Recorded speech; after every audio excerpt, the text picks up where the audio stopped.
I'm LoLo Roberts. I'm a practicing gratitude girl that strives every day and every way to recognize and celebrate my blessings. God is the center of my life, and His love allows me to live life to the fullest. Every day is a day of growth and self-improvement. I am blessed to have you join me on this podcast.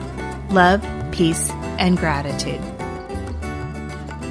And it is time for another episode of Grateful Gratitude with Lolo. And Lolo, I really enjoy my mornings with Lolo. Well, thanks. I enjoy coming in and doing these podcasts. It always brightens my day, too. Yeah, I do look forward to these big time. And today we're going to talk about resentment. We're going to talk about how to release instead of resent. Good deal. Good deal. I think that, as we go through life, I personally was a person that held a grudge, and I had a lot of resentment. Someone borrowed money from me and they didn't pay me back. I couldn't shake that. Or, if I was in a relationship and someone chose to walk out of the relationship, I was resentful of that. And, that's a very toxic thing to do and to practice. So today, let's talk a little bit about releasing that instead of keeping that resentment. One of the things, and I think I've talked about it here, is I try and live by a rule that I'm not going to let anyone impact my day in a negative way. And part of that is not resenting and understanding, as far as I'm concerned, look, if you're doing something that's negatively impact me, well, that's your issue. And I try not to make it my issue. And that can be really hard to do for some people. And I don't know if it was ever hard for me to do, but it's not hard for me to do anymore, if it ever was. Well, yes. And if you truly are comfortable with yourself, you're able to do that and have people not control your life through resentment. I think that when people do resent, I think that it's because they kind of have a lack of confidence in themselves. And if they realize that they can't control somebody and they can't control what's going to happen, then they could be more comfortable with releasing that. And one of the things that I do, and we'll go with your borrowing money thing. Mm-hmm. If someone borrows money from me and doesn't pay me back, that's my problem. I'm not going to resent you for that. And so when you take control, I think it's about taking control of your emotions and taking control of your thoughts and understanding the process and your role in the process and the other person's role in the process, and just not allowing the resentment to happen. Well, I think Oprah Winfrey once said, too, she said, never lend money that you can't afford to not have back. Well, I'm going to not credit Oprah Winfrey for that because okay. I think that probably plenty of people before Oprah was even born live by that. Well, probably, but that's where I can reference it to. I just don't like crediting Oprah. Well, we'll work through that issue with you. No resentment there, Oprah, if you're listening. I was going to say, what did you just say about not resenting anybody or anything? Well, and I think a lot of resentment issues come from not being able to release. Let's talk about, and I love Wayne Dyer. He passed away in 2015, but very spiritual man. And, I listened to one of his videos one time, and he said, you'll never die from a snake bite. You will die from the venom that the snake puts in you. And if you think of that the same way with resentment, if you release something and you don't let that venom become toxic in your system, then you are living a much more fulfilled and happier life and more productive life. But if you're going to let that venom circulate through your bloodstream and that toxicity, then it's going to be bad. I think Oprah may have also said live and learn. And sorry.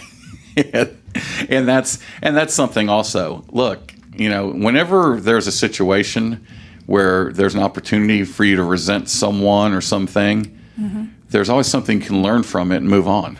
And look, I don't have time for resentment. Well, the first thing you need to learn is that, you cannot control others. And others are going to behave however they're going to behave. Whether it's borrowing money, whether it's spreading gossip about you, or any type of thing that is considered toxic. So what I recommend is, again, when someone... Maybe they're spreading a rumor that's not true. You don't even have to go and justify it, and you don't have to go and try and cover yourself or say this is not true and, be a town crier for yourself. You can just take a deep breath and just say, you know what? That's that person's problem, and their insecurity is causing them to gossip about me. One other thing, my second grade teacher, Miss Blankenship, taught me to keep my eyes on my own paper. And, that's good. And I use that in life also. And look, as you just said, you control yourself. You control your own emotions. Don't let anyone else control your emotions. Keep your eyes on your own paper. Focus on the way you are going to react rather than letting other people dictate how you react. Well, and here we go again. I'll give you another one. It says, I'm too busy growing my own grass to worry about if yours is greener, So I agree with you. And if people have those insecurities and feel that they can't let go, I was in a terrible, terrible, terrible marriage, and for a long time, I just was so upset that he had ruined those 13 years of my life. And then I thought, but you know what? I've grown from that, and I'm so much better, and why resent that? That's just holding me back. And when I finally released that, I was able to meet, my husband who I'm with now, and so. And everyone listening right now, I'm sure that you've had issues that you've gone through, and if you can just think about what a weight that resentment was, and then if someone came and apologized, or if somehow, some way that weight got lifted from your back. Right. Can you imagine what it'd be like if you didn't have to wait for someone to come and apologize? If you didn't have to wait and put your relief on someone else's timetable? Right. If you handle it the way that Lolo's talking about, your relief is on your own timetable. You're not waiting for someone else's action to dictate when you are going to be relieved of that burden. And resentment is a burden. I think that's 100% correct. No matter who the resentment is towards or who has the resentment, it's a burden.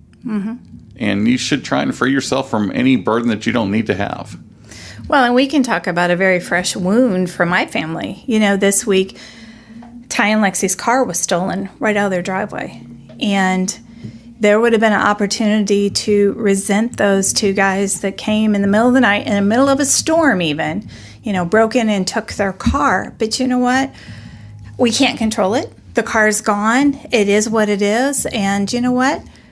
As I told you, I said a prayer for them, and I just prayed they didn't do anything stupid with the car or the gun that they stole from the other neighbor, and let it go. And I know that Ty and Lexi will get a new car, and, this was meant to happen. So I'm just releasing it instead of resenting what has happened and ruining my week.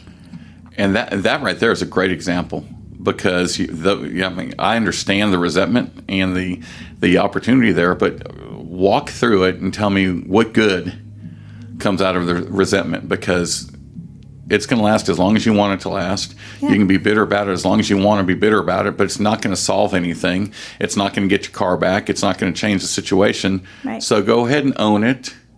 And that example is a great example. I've had 3 cars broken into, and you do feel. Resentment is one of the issues that you feel. You feel like you've been invaded. Your privacy's been invaded. You feel like you're not safe. But all those feelings don't do you any good at all. Right. And I was so blessed because when I went that morning to see Lexi, she said to me, she goes, Mom, they stole a gun before they stole our car. We heard that from the neighbors. And she said, they could have pounded on our door and come in here with a loaded gun. And she said, a car can be replaced. We're all safe. We're all fine. And how blessed we are that something worse didn't happen. The other thing is they had security cameras. The whole neighborhood has security cameras, so they have pictures of these guys. And I feel better. Yes, I was shocked when I heard it, but then I immediately said, you know what? Let's release it. And that's what grateful gratitude's all about. Yeah. The gratitude that, okay, yes, something bad happened, but we're grateful it wasn't worse. Right. And that's what gratitude is about, is just like you said, we have to look at the good side, and we have to not allow ourselves to open up for any toxicity or anything that's going to ruin our day. And if you can take any situation, that's a bad situation when your car gets stolen. I'm not sure if you mentioned it as we're recording, but before we started recording, Lexi's husband's car was totaled. Yeah, his car was totaled about 4 days before that, so they have no cars. That was their only mode of transportation. And if Lexi can, with her heart, say, it could have been so much worse. We're so blessed that it wasn't. How can I not? I don't want to respond negatively. I just want to release it, move on, and see what's next. Okay, how can people find you?